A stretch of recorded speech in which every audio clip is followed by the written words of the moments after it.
our background. Okay, go ahead and say. We're going to get a background here. Richard, y'all online. Talk. This is Richard with Insight into Mental Health.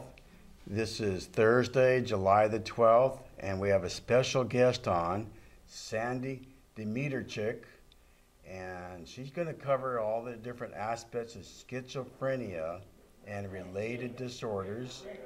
Hi, Sandy. Hi, Richard. Thank you for having me. And we learned that you lost your grandmother last night. You might want to say a little word about her if you want. Okay, well, she was a wonderful grandmother. She was very giving and kind and very inspirational, and I always enjoyed giving her a call and talking to her and telling her all the things I was up to.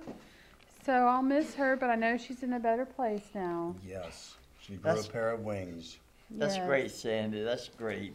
I never knew my grandparents, so you were fortunate to know both your grandmother and your grandfather. Mm-hmm. On both sides of your family? So she was the last one. Okay, okay. Wow. Yeah, Okay. she was 90. Okay. My mother was 92.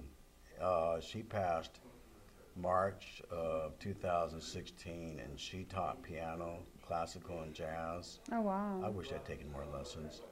Yeah. But she was always caring about my sister and I, make sure we had an education. I didn't stay in college. I wish I had. I didn't know what I was doing. Yeah. Well, welcome to the show, Sandy. Thank you, Sandy Demeterchik. Demeterchik. Yeah. Wonderful lady, sweet, kind, beautiful lady. Me and Richard go to her SORTA support group at 9:30 on Fridays. And what does SORTA mean? Okay, so actually, the organization I work for is SARDA, which stands for Schizophrenia and Related Disorders Alliance of America. Mm-hmm. But the name of the actual support group, we call it SA for short. It stands for Schizophrenia Alliance, Psychosis Support and Acceptance. Okay. Okay, thank you, Sandy.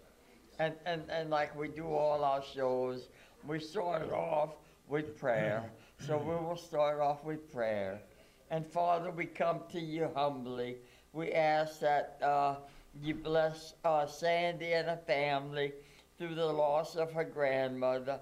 And we ask that you impart knowledge and wisdom in our deliverance of this message, and that maybe it'll stimulate somebody and quicken them to get some new ideas on how to deal with whatever problem they're dealing with.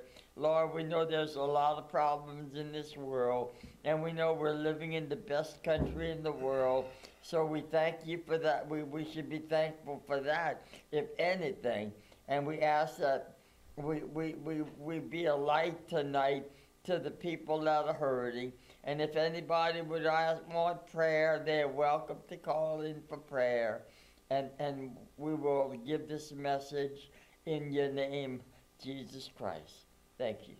And our live call-in number is 337-366-8951, extension 2, only during the live show on Thursdays from 8 to 9 p.m. Central Time, USA, to the world. Thank you, Richard. You're welcome. And tonight, since, I've been diagnosed with schizophrenia, and I think you've been I have diagnosed. schizoaffective disorder. Schizoaffective disorder. Which is a combination of schizophrenia and And bipolar. bipolar, yeah. Mine is with depression. Okay. Okay. So, Okay. Would you like us to cover the different types of schizophrenia, or would you like to go into your deliverance right now? Whatever you want. maybe I could go ahead and start Okay. with what's been going on course, with my yes. organization. Yes. So there's a lot of exciting things that have been going on since the last time that I was on your show. Okay. Thank you again for having me back. It was an honor. And April 20th through the 21st, we had the SARTA inaugural conference with Baylor College of Medicine, including the LEAP training and essay workshop. I'm going to go into more detail. I'm just going to do an overview first of all Okay. the different events that have been going on. Okay. June 27th through the 29th, I was in Washington, D.C., helping out with the Hearing Voices of Support exhibit held at the Rayburn Building, which is where the House of Representatives are housed. We held an essay group and awarded members of Congress, and we had a briefing. We also are really excited. I'm also on the board of SARDA. Yeah. And we have submitted to the World Health Organization something called a white paper Yeah. to the World Health Organization and American Psychiatric Association requesting that they reclassify schizophrenia as a neurological brain disorder. And wow. yeah, Wait. there's a lot of stuff. That's why I A was neurological brain disorder. right. It's not a mental illness. They're changing it from a mental illness, or are they diagnosing all mental illnesses as a neurological brain disorder? So we're starting with schizophrenia. Okay. And I have more information to Okay, go continue, into. Yeah, I just wanted to continue. I'm kind of do an overview. Okay. We also started a new monthly conference call. We have a bunch of conference calls. You can go to our website at sarda.org to find out more information. But the new call I'm facilitating along with another person, and it's for students or early intervention of psychosis essay conference call. And we started a new in-person group in Bernie, Texas, which is outside of San Antonio. So, and in this past newsletter, we do a newsletter each month, and I reviewed the book, The Neuroscientist Who Lost Her Mind by Dr. Barbara Lipska. Oh, I want to read that. Yeah, that was a good book. Okay, let me go ahead and I'll leave the future plans at the end and start talking about some of the things I've already mentioned. Okay. So, the April conference, it was actually our 10th anniversary for SARDA. Okay. SARDA was founded by Linda Stalters, who is the CEO.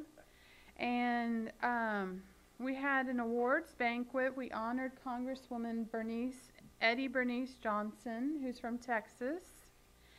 And the whole discussion of the conference, it was called Schizophrenia, Neurological Evidence and Treatment Update.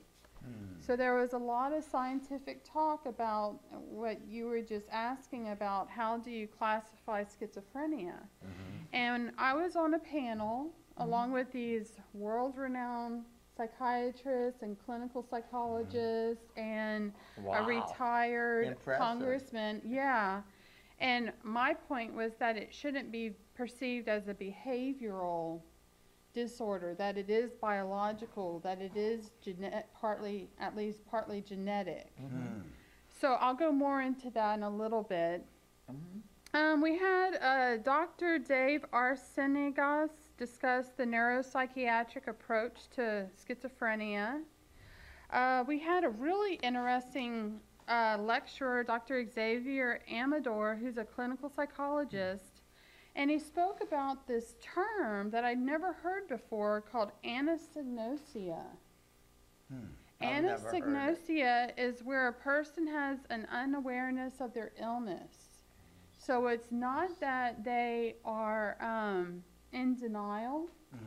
They truly are unaware that they have an illness. No matter how many times you talk to them, they're like, no, this is not me. This isn't the problem. And he shared that his brother had that, and he was able to help him. And he also held a workshop on a training that he came up with called LEAP for family and friends. It stands for Listen, Empathize. Hold on 1 second. Listen, empathize, agree, and partner. And it's an approach so that you can talk to your loved ones about them needing help, including if they have this anosognosia. Anosognosia. And then Dr. Matri Keshavan discussed using smartphone apps to enhance cognition.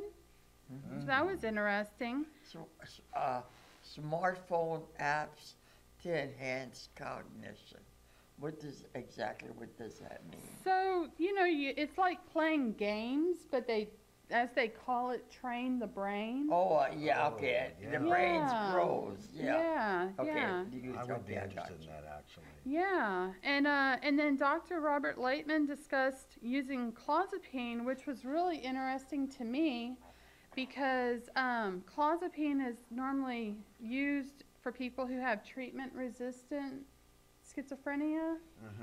And I'm on clozapine, and it changed my life back in Wow. 2010. Awesome. And he wrote a book about, prescribing clozapine. A lot of people are hesitant to prescribe clozapine because there's side effects, Yeah. and you have to get your blood, like I have to get my blood done monthly, but it's a really good drug. Yeah. Isn't it a mild anesthetic? I don't know. I Am don't thinking think of something so. else? There's so much changing in Right. medicine and brain You science. might be thinking about Klonopin, Richard. Yeah. you know. Possibly, yeah. Yeah. And then Dr. Raymond Cho discussed neurostimulation for psychosis, which I don't have much information on to share with y'all.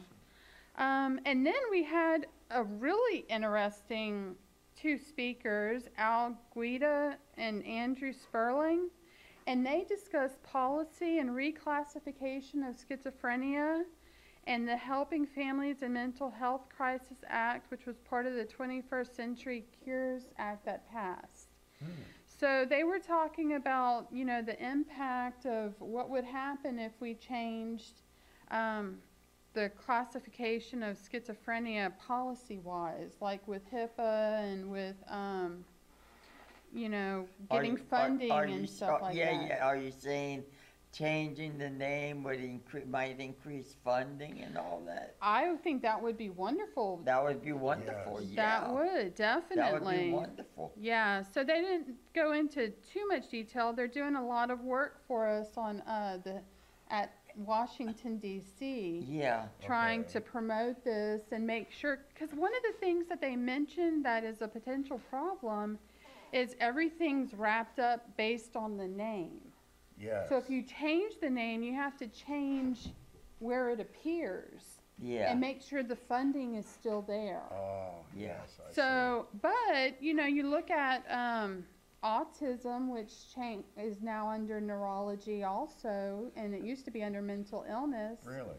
And it helped with diagnosis and with stigma because people started to understand it was more of a neurological problem, a medical problem, Yeah. and didn't think it was just somebody misbehaving. Yeah, like we all know that people are more understanding of medical problems than the invisible psychological problems. Right, Yeah. right. Yeah. And, yeah. It's interesting you mention this because I found that I have some mild autism, and it kicks up when I'm under a lot of stress or around a lot of people. Like at a convention, I mean, I had to limit how many times I went into the exhibit room because it just got to be sensory overload. And I think that happened to me because I had way too much oxygen 6 months in an incubator back in the early 50s, and they Wow. just cranked up the O2. It's what caused some of my retinal detachment, but I'm going to get that looked into a little bit more with my neurologist, who's really advanced on a lot of techniques, and I think the cognition thing would be a good idea for me too, because I'm now 65. I find You're all lucky. myself sometimes hesitating on names that I should know or a thought concept, and other times it'll be perfect. It kind of varies. Seems to do with a lot of, if I get enough rest the night before, but then there's that over sensory stimulation. It's just the way my brain's been wired. And it is a neurological issue, I'm finding out. So Lucy, to change things a little bit. Lucy, would you like to come and say hello to? This is our beautiful director, and we got two beautiful women on the show tonight. So that's Lucy. Hi, thank you, Lucy. Thank you, girl. No problem. How you doing? All right? Okay, you look good with that platinum And blonde. how long have you been doing this for? 2 years now. 2 years. Wow, that's awesome. Oh, yeah. She's the best director we've ever had. She got us on Facebook. Oh, We're on okay. Facebook and we go all over the world. Well, I have a lot of people who are viewing me tonight, friends and family. Okay. So I wanted to just say thank you for watching, and they're mainly watching on Facebook. Well, awesome, Wow. awesome, Yeah, awesome. yeah. Okay. Thank Okay. you, Lucy. Okay. And I'm even learning how to remake my own Facebook page from Lucille. She's Oh, really, okay. she knows all that stuff. I couldn't figure out where I was going. But in part, she helped put the post up on tonight's show. Yeah. So I'm learning new stuff. Like I'd like to say, I'm a good TV host. I know how to research the shows and I know how to do the shows. But as far as electronics, I'm in the dark, you know. I know how to use a telephone, but that's about it. And I know how to research, but you know, thank God for Richard and Lucy, you know, that we'll be able to put, and of course our guests, like you Yeah. said, Thank you. Sharon. And Jacob White. And of course Jacob White. Jacob White was the guy with the striped shirt and everything. Oh, the thing. okay. Yeah, he's been a great help to us. Okay. Yeah. And while we were at the conference, we gave out awards, including the one to Eddie Bernice Johnson, Congresswoman Eddie Bernice Johnson. She wasn't able to be there, but she taped a video that was very nice, talking about how she was honored to be included. And I found out that from her bio, she is the first nurse to be elected to Congress. Really? Wow. She was That's a good. psychiatric nurse. Wow. So she has really advocated for people who have brain disorders, as we call it, instead of saying mental illness, Yeah. Right. for them based on her experience working with people and Wow. stuff. So on Saturday, I actually was able to lead a workshop. Okay. The essay workshop. Basically, my title is Essay Staff Supporter with SARTA. Yeah. And what that means is that I'm the resource and liaison for potential and current group leaders. Yeah.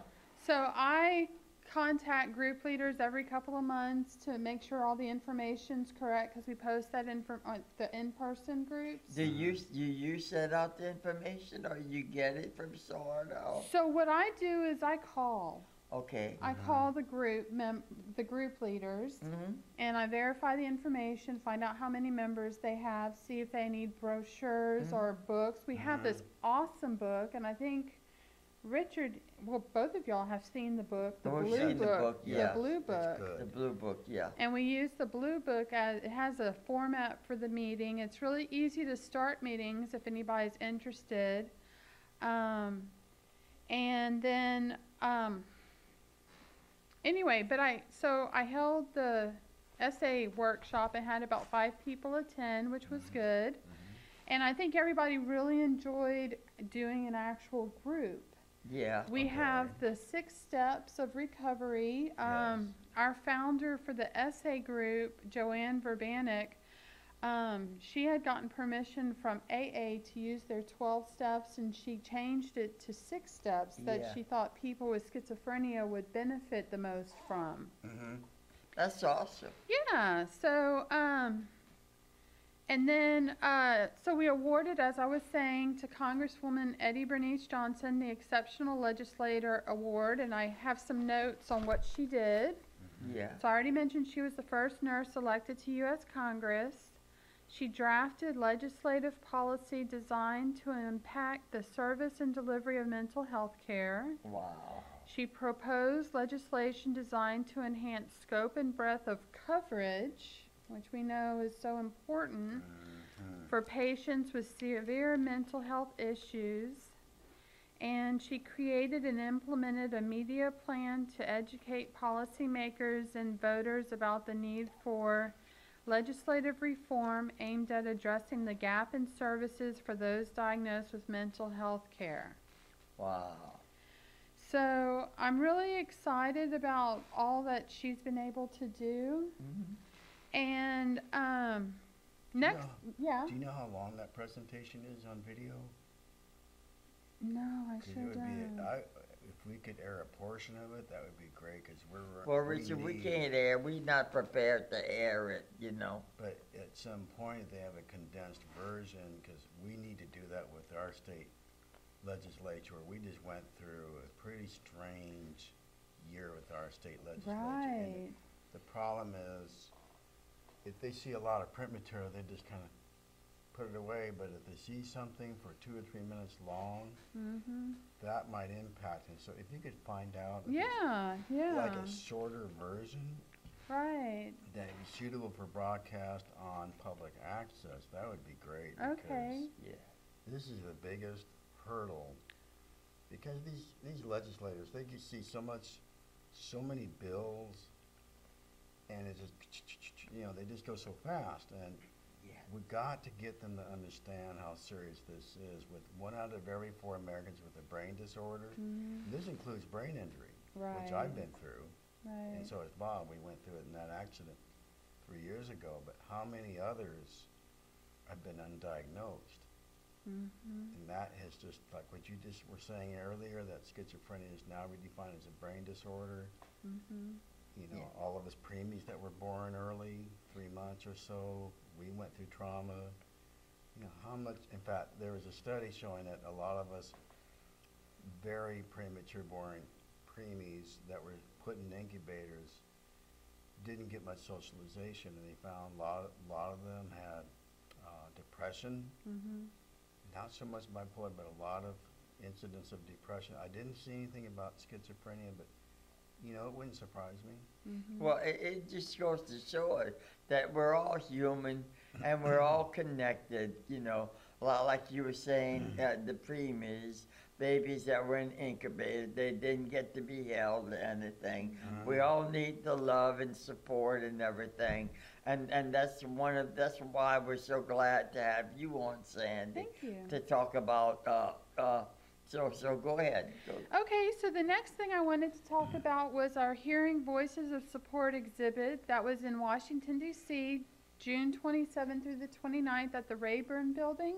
Yeah. Now, I want to take a second to talk about the title, Hearing Voices of Support. Isn't that awesome? Yes. They had this agency. I was able to meet the people behind the idea. This agency came up with the idea and was promoting it to different nonprofits, and Linda, the CEO, was like, "Oh, we've got to do this. This is so awesome." Yeah. So basically, I've got on the back of this, I don't think I can show it, but do you see how it looks? It's Basically, beautiful. you've got this closed-in room with black drapes, Okay. just if you can imagine, and then you've got these 6 circles. I don't think I can show let me it. show Richard. You've got these 6 circles, and what happens is when you stand on a circle, It lights a up. video comes on, and you start hearing a person either share their story of having schizophrenia or related disorder, or a family member sharing their story. Let's see who this is. Okay. Yes, Carla. Hey, Bob. It's Bert. Hey, Bert, how are Hey, you? Bert. How we doing? We're doing good.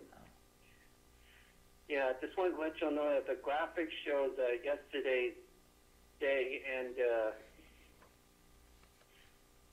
it's Thursday.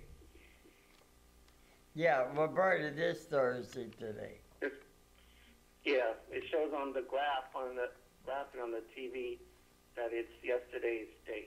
Oh, it was yesterday. Okay, that was a mistake. Okay. Yeah, how y'all doing today? We're doing good. It says Wednesday, July. Okay, Lucy, if you could change that to Thursday, July 12th. 2018. Yeah, thank you, Bert. Thank you, Bert. Bert is a friend of ours that we met years ago. Okay. That we got him into the support group. Oh, And good. since then, Bert has gone on his own, and he's doing how you doing, Bert? Doing pretty good. Still taking antidepressants. Yeah. Good. Did you find a job? No, not yet. I'm still waiting on Social Security Oh. disability to Okay. make their decision. Okay. Bert, there's I don't know what city you're in, but most places have the Business and Career Solutions Center to help you create a resume, talk to a job agent.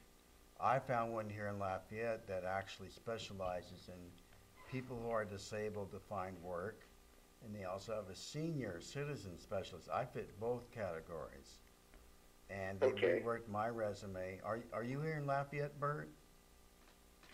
No, I'm in Jeanerette. Jeanerette, which is further south of us, right? I get it confused with East. Jennings. East, okay, gotcha. But they have a website that I found very helpful, la-works.net.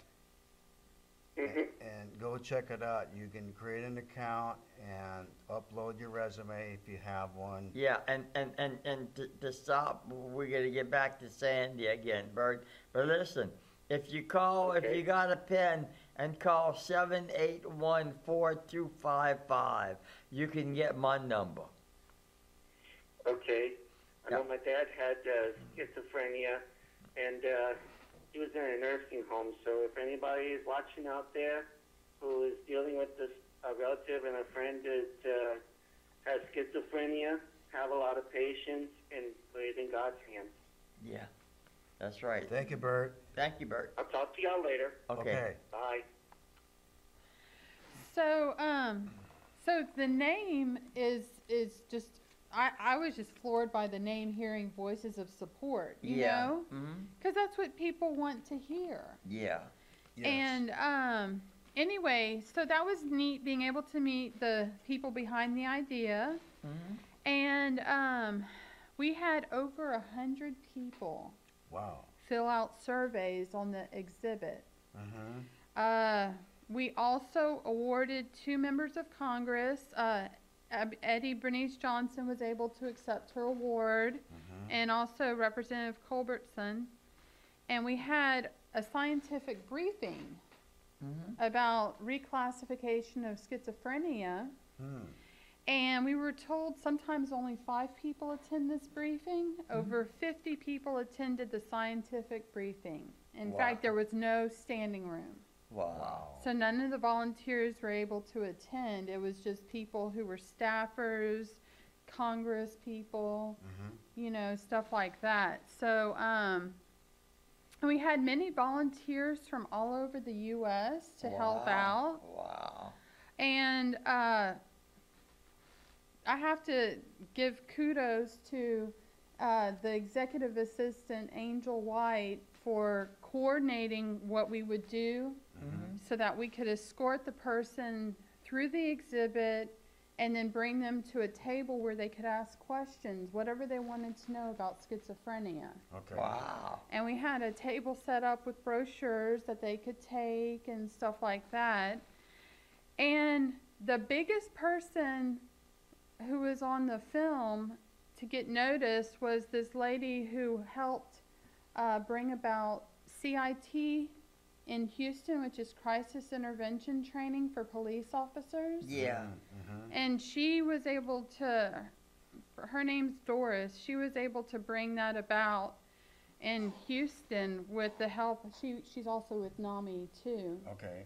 Okay. And anyway, which is the CIT's now found throughout the United States. Yeah, it's becoming really popular with law enforcement agencies right now. Right, and Yeah. she was talking about how it's not just how they present themselves, it's also the uniform that they wear Yeah. is different. Do y'all know anything about No, CIT? I don't know anything No, about the but uniform. they had a seminar a year and a half ago on CIT that Karen and Steve Dubois of NAMI of Acadiana helped along with other individuals. I missed it because I was having hernia surgery, but Right. it's making a big difference because I ran into two officers who were actually trained in CIT to diffuse harassment of a friend of mine. One went to the perpetrator, one stayed at my friend's home, and I thanked them for doing a very professional job. Yeah. The difference between the old way of doing it where it was more confrontational, this was basically, I guess. They were more professional, Richard. Right, and they de-escalated, that's the word I'm looking for. Yeah. Mhm. Got my friend calmed down, and the perpetrator was told, do not cross that line again, or else you will be in jail. I mean, they made it very clear this was not acceptable behavior. At the same time, we had some people on the show several years ago from the prison system, and they will screen the inmates for any kind of mental health diagnosis before they're just put in the general population. There is training for both staff and for the inmates that have a mental health condition. And I was reading in the thread on SARTA that there's more and more moving away from the word illness or disability to, what was it, condition, Disorder. disorder. There was big discussion going on about how much of this is going to affect the entire mental health movement. And I suspect there's going to be other things found besides schizophrenia that are neurological, like autism in my case. Yeah. So Well- this is interesting. Yeah, I think the name changes, like we were discussing earlier, might be a really big boom for funding, you know? Yes. Which would be awesome, you know? In addition to that, one of the biggest concerns with SARTA is trying to decrease the number of people with brain disorders who are homeless and incarcerated. Oh, huge problem. And the biggest example is that, if somebody with Alzheimer's when they're not coherent, hits another person, they're not arrested. No. But if somebody who has schizophrenia, who's psychotic, hits a person, they get arrested. Yeah, yeah. So they're trying to make it more of a medical condition because that's what it is. That's Yeah. right. So in other words, if somebody with schizophrenia would hit somebody, they wouldn't necessarily, they would probably be arrested because there's not enough knowledge on how to deal with it, Right. but they wouldn't be prosecuted. Well, it's different. Cities have different courts from what I understand. I don't know that much about it. Yeah. But, I think in Houston they have like a homeless court. Okay. Like they had an example there was this lady who, she had been given a fine for letting her car tag expire. Yeah. Yeah. And the problem was that she was homeless and she didn't have money to pay for it. So they Ye- put her in the homeless court and they were able to like reduce Oh, the fine okay. or Yeah. remove it or something because of the situation Well, that that's she was pretty in. good. That's pretty Yeah, good. yeah. But that's not widely known Right. practice in the country. Right, Yeah. and the other example that I can relate to is, when you involuntarily commit a person, Yes. such as I was picked up by police officers and brought to the hospital. Well, my boss says, well, why don't we put you in an ambulance? Like anybody who had another medical disorder would have been brought in an ambulance to a hospital. Yeah. So that's another example of they're the doing that. discrepancy. I think they're doing that more here. That's what happened with our neighbor across the street. He was taken in an ambulance to the local hospital and then all the way to a hospital in New Orleans, which was not very together, unfortunately. And nobody was communicating with the local psychiatric hospital that he'd been in. So we're trying to get to the bottom of that as to why that happened, because he lost a lot of valuable time, and that brings up an organization that I'd completely forgotten about, but there's a lady named Kathy with a K, Cook, part of the Louisiana Mental Health Advocacy Services. Mhm. They're not necessarily lawyers, but they will help the person that's stuck in the system that might be facing a charge, or they're questioning the quality of care that they were receiving, or no referrals. You can go to this group and get help. Mhm. And there's a group of that here in Lafayette. I don't have the number offhand, but it's something that I wasn't aware of until our neighbor went through all this. Mhm. Yeah, And she has been helping a lot of people lately. that's good. Thank you. We're gonna try to get her on the show, by the way. Yeah. Okay, thank you. Go ahead, Kathy. And then the next thing I wanted to talk about was this white paper that I was mentioning. Okay. With which, if anybody, I can be contacted through y'all if anybody wants to read this. Basically, it's requesting that schizophrenia be reclassified in the DSM-11 as a neurological disorder. DSM stands for Diagnostic and Statistical Manual of Mental Disorders. This is the book that psychiatrists use to... That's like the Bible of mental disorders. Yes. Yeah. Right. And this is straight from the letter. Due to the overwhelming evidence that schizophrenia is a neurodevelopmental disorder with disease processes commencing early in neurodevelopment and manifesting as a subtle neurologic and behavioral abnormalities long before overt DSM-defined illness onset. A study found 108 genes associated with risk for schizophrenia. The prevailing hypotheses concerning the pathophysiology of it include the dysregulation of the dopamine, glutamate, and GABA neurotransmitter systems. Synaptic pruning, a critical process that refines neural circuits during neurodevelopment, is perturbed in particular during adolescence, consistent with the typical onset of illness during this period and into young adulthood. This shows up in MRIs. Wow. Overwhelming evidence of the genetic and brain basis for the illness due to pruning show up as decreased gray matter volume in structural MRI studies of schizophrenia. And it's similar to Parkinson's and Alzheimer's also. Interesting. Two disorders that unambiguously have a neurological basis.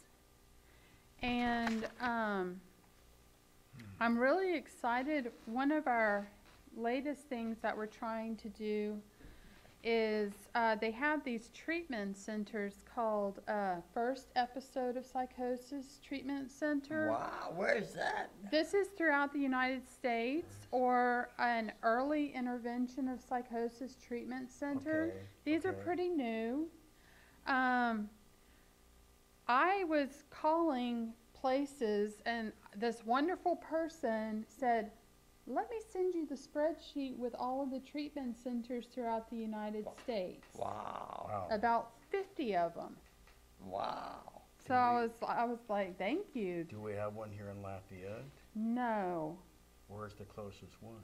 probably I think in Houston, maybe it might be Manager that I saw. I'm not sure. Nothing in the state of Louisiana? I think there might be something in New Orleans. New I should have looked that up, but Yeah, you did good. You're doing fine. Okay. You're doing fine. You're doing great. But what's interesting is the fact that all of them, what they all seem to have in common is that they have supported education and supported employment. Wow. So instead of people going directly to disability, this is a chance for them to have a job, a full-time job, to find that niche, to get their degree or a certificate. And the whole idea is that, you know, when you have it's difficult. When you have psychosis the first time, you're like, oh, well, is this going to happen again? And they found that, and they found that it does happen again. So, like for these first intervention of psychosis centers, they have like criteria for people who are at risk for possibly developing psychosis, Okay. which is really difficult to find people before they have the psychotic episode. So it's really impressive what they do. Yeah. Wow.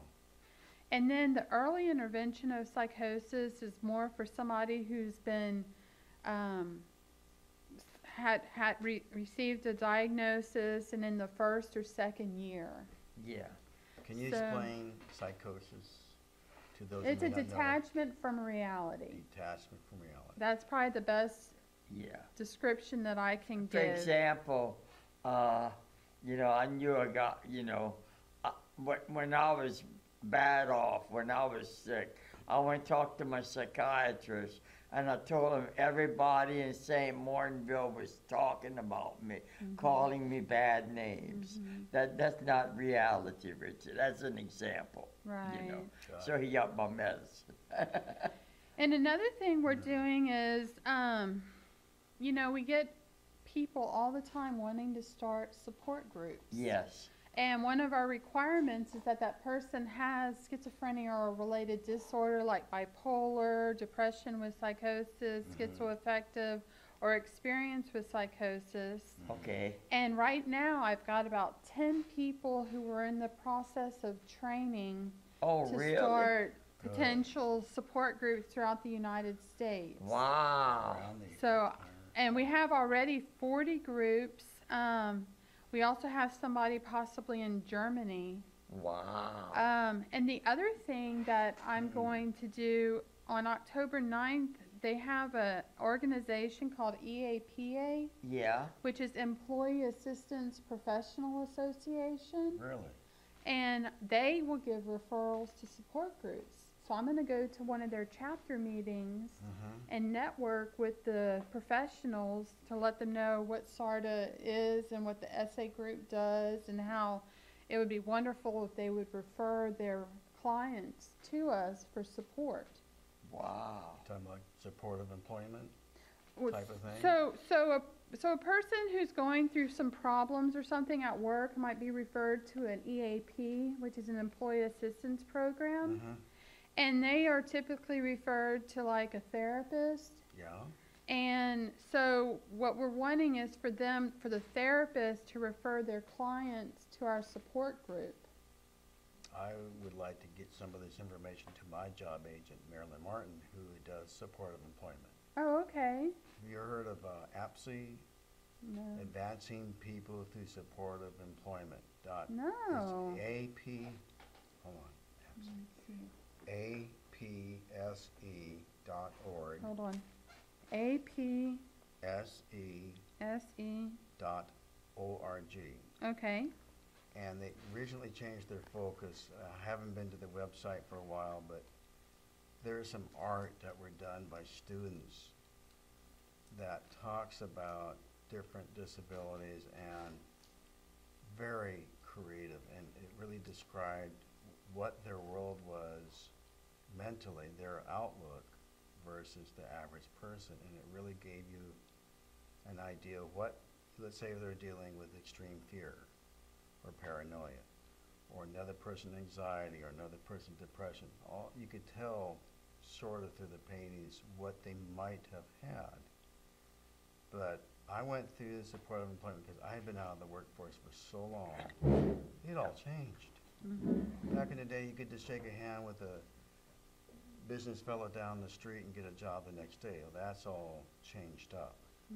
But the same thing with the culture in the workplace. I didn't know some of the little finer points and made a few little mistakes, but I will get you Marilyn's information too, Oh, okay. Thank you, Richard. because I'm getting ready to meet actually the disability specialist at the Business and Career Solutions Center, and we're going to fine tune some things and really narrow down my job search. So this has been a learning experience for me. Wow. So I'm glad you guys are doing this. Yeah. Well, you know, I just think if they would have had these treatment centers when I was going through my first psychosis, I think that my life would have been different. Yes.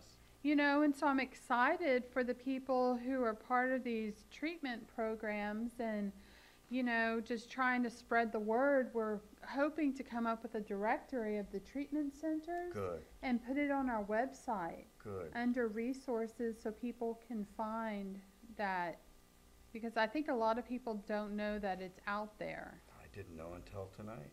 Right.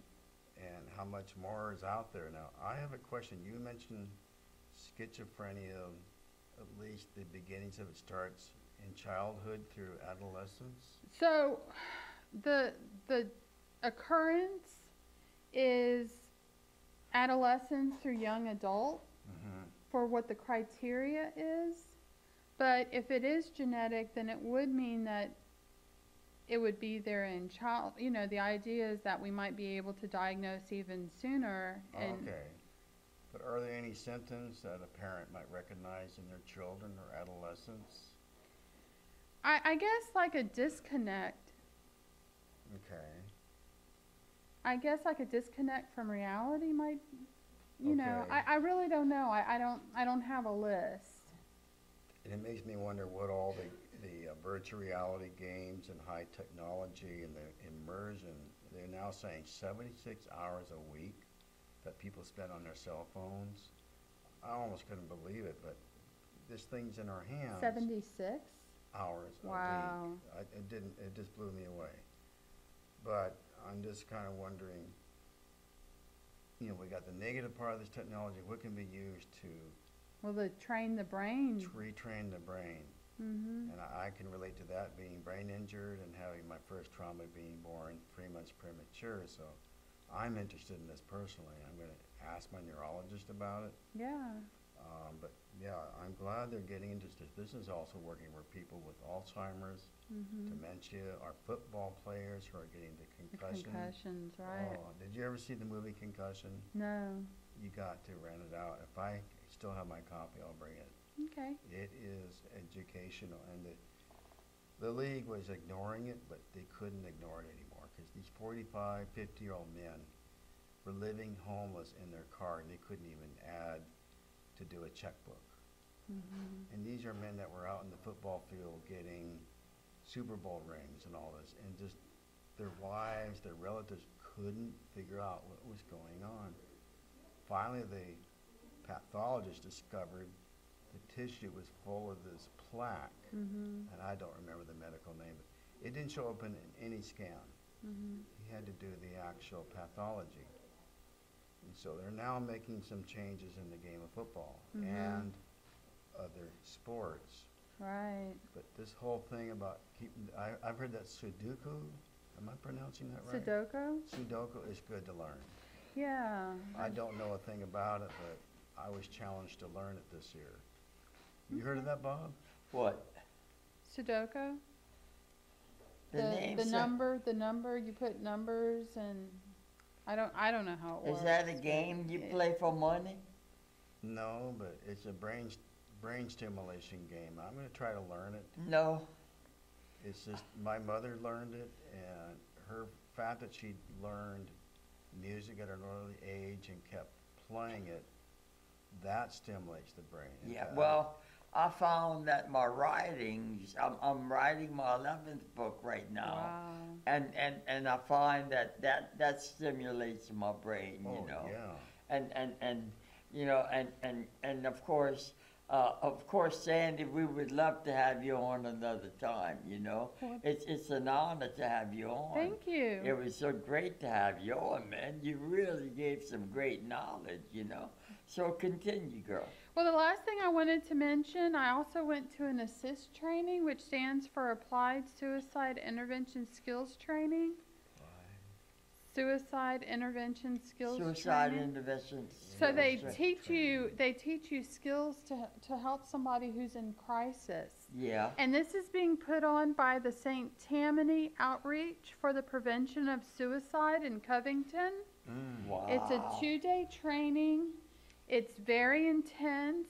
You do a lot of role modeling. Good. You know, the hardest part of the training is learning to actually ask a person, are you suicidal? You don't say, are you going to harm yourself or hurt yourself? You say, are you thinking of killing yourself or are you suicidal or Yeah. something like that. So that was an awesome training that I went through recently, and I think they have one coming up in September or October. Wow.